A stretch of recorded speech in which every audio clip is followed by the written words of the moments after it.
Welcome to Startup Fashion Week's 2020 Designer Diaries. I'm your host, Dee Silkie, and joining me today is Matt Yuan, who's the designer of Canvas. Matt, I'm so happy that you're joining us today. I think your brand is so cool, and we just have some questions for you. For sure. Thank you for having me. Yeah, of course. So how did you first get interested in fashion, and what made you want to be a fashion designer?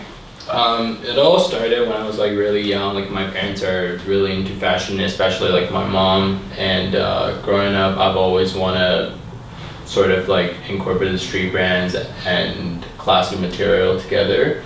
So the interest just became sort of a hobby. I've always had magazines laying around in the house, and people around me are really cool, and they just dress kind of nice. Doesn't matter the weather or the season, and it really inspired me. That's awesome. And I know you've only been doing this for less than a year. Mm-hmm. So what does a typical day in the life look like for a new fashion designer? I think the key points is gathering those thoughts, and the typical day is basically I will talk to my designers and my interns from different universities, so we come up with ideas and put together an object for, let's say, scarf, ties, even the silk masks nowadays. So I would start off with drawings and talk to the factories, and factories, especially being overseas, it's really tough for me to communicate on a very timely basis. Mm-hmm. So you have to work with them on the print, on the mock-ups, on different things. So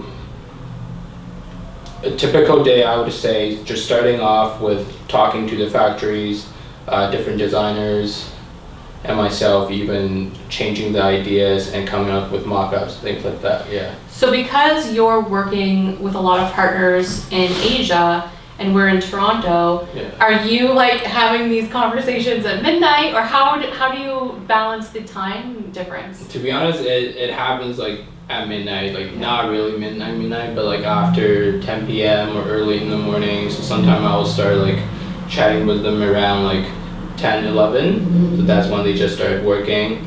And a lot of time I receive photos during in the morning, early in the morning. Yeah. So it is kind of tough, but they understand my situation, and they've done business with overseas, Canadian business, American business as well. So so they're very accommodating. So you must find your days broken up a lot, where you're having your meetings with your interns and your designers in Canada, and then you maybe get a couple hours break, and then you're on chat or on a phone call late at night with these manufacturers overseas. Yeah, so that's why I tend to plan my day out thoroughly. So you kind of have to have a plan to keep everybody in line and make things streamlined. So if you're gonna have the meeting or mock-ups come out tomorrow or next week, so make sure everything done before that, so the factory gets things done timely, and you can send the print over. A lot of time it requires changes and different things. So yeah. Awesome. So what is your biggest, or I guess I should say, what are you hoping to get out of Startup Fashion Week this year? I think gaining awareness is what I'm hoping to get out. A lot of Toronto brands are thriving, I think, especially for a company like me. It's kind of young, and I'm hoping for people to see the art perspective and the material perspective. So yeah. Yeah, which leads me to something we were talking about earlier. And you have only been doing this for 11 months, but you've definitely made huge strides. You have a great Instagram following, but you have a really interesting strategy of where you want to be now versus where you want to be in 5 years, and where you want to elevate the brand. So here's an example of one of your gorgeous silk scarves. It is so soft, you can't even believe how soft this is. So here's an example of one of his silk scarves. It is so soft, you won't even believe how soft it is. It's so silky smooth, it's 100% silk. It's digitally printed, which maybe you can also tell us about that process. But when I look at this, it's very traditional. And you have this kind of goal to combine these traditional, luxurious elements that come with the silk and the silk heritage mixed with like a more contemporary urban feel. So can you tell us more about your plan to pivot the brand but still maintain the quality and the tradition? Yeah, for sure. So like, well, for example, this one, like me and my designer, we designed it last year. We basically narrowed down to a few topics. This one is in Chinese porcelain and incorporated with the typical porcelain blue and white print. Mm-hmm. So what we did is we drew the print on an AI, Adobe Illustrator, things like that. So the word digital printing, meaning the computer scans it in the factory and they just print it out as it is. So it's very clear, a lot of technology involved. But like, and to answer your question, I think in the next 5 years, I want to incorporate a little bit of street arts and the Toronto up-and-coming hip-hop scene into this kind of material. For instance, like ties, silk pillowcases, duvets, even scarves, things like that. Like make a product that young people and urban population, like everybody would accept. Mm-hmm. Yeah. Mm-hmm. Okay, that's awesome. Are we allowed to share your upcoming project that you're working on? Yeah, I can tell you guys a little bit. It's really cool. Yeah, I can tell you a little bit about the details. So me and this Toronto tattoo artist is doing a collaboration right now. It's gonna come out really soon, perhaps in the next 2 weeks or 3 weeks. So he has this style, it's a very Southern LA Chicano tattoo, lettering tattoo. And he's really interested in lowriders, things like that. So for me, I'm really into hip hop as well. So we came up with the idea of doing a scarf, but since the pandemic, we haven't had a chance to release a product yet. So the new product is going to be the face mask, the one I have mm-hmm. on my website. But it's going to be a super cool print. We decided on the print. Can't tell you guys yet, but stay tuned. It's going to come out. I saw the mock-up. It's really cool. Okay, so I think maybe people are curious to know what you're like outside of work. For me, outside of work, I think I like outdoor stuff. I like go to the gym, enjoy the outdoor activities. So especially like during the summer, and now like summer's ending, but I still go on hikes with my friends and a bunch of people, so yeah. So you obviously, I can tell, are really into the trends and you're really up to date with what's hot in fashion.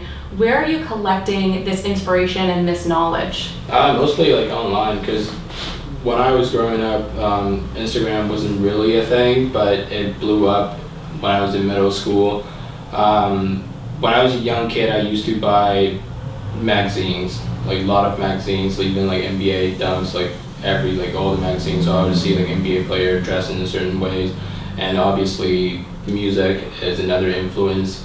So and after that, I would just check on Instagram, follow a bunch of different accounts like Hypebeast, mm-hmm.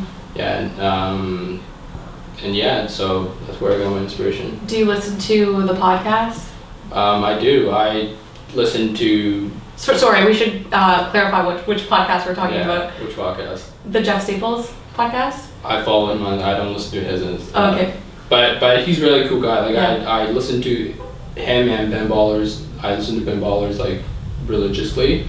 So they did Jeff Staple and Ben Baller did a podcast together on like one of his shoes and the Nike Air Force One, and yeah, it's cool stuff. So you mentioned that Instagram blew up when you were in middle school, and it's a tool that you really utilize to grow your brand. Yeah. When it comes to Instagram, do you have any online haters or any criticism towards you or your products? I've had a few, but since I'm like really new, I haven't had a lot of haters. But the haters I've got before criticism, I tend to just ignore it. Sometimes I don't even really reply to them. A lot of it just like trolling you, saying, oh, like your shipment's not up to date, your product's not this and that. But at the end of the day, when I check my orders, like those guys haven't even bought anything. So Yeah. I know that a lot of vegans don't appreciate silk because it does use silkworms. How have you been able to navigate that? Well, so far I'm just letting the factory handling everything, but I do think environmental issue is a big concern nowadays, and I think having a sustainable brand is really important, and that's what really being trendy in the future. I'm a huge believer in keeping everything sustainable. When I was talking to the factory, they showed me a little bit something about the cocoon and things like that. So it's not really like people pictured, they just killed the worms and started doing the yarns and things like that. And as a society, I think we should move forward towards the more sustainable brands and keeping as environment friendly as possible. Yeah, and silk's really biodegradable, Yeah. so it's good. How do you think that the fashion industry can improve? Good question. So in my opinion, I think the fashion industry needs to be more aware of smaller brands, not just bigger brands and luxury brands, because from what I'm seeing now, like it's a lot of it's monopoly, and having a smaller fashion company nowadays, it's really tough for people to gain awareness and to tell a story about what they are, who they are, and what kind of product they do. So in the future, I hope the society, even like Canadian society, will accept more and local business, smaller business, and putting different ideas and different materials into the fashion industry. So Matt, we talked a lot about Instagram. Where can our viewers find you online? You can find me at Canvas Toronto. That's a tag. Awesome. Thanks so much. Make sure you come back for more of our series from Designer Diaries and check out Startup Fashion Week online. I'm your host, Dee Silkie, and this is Matt Yuan.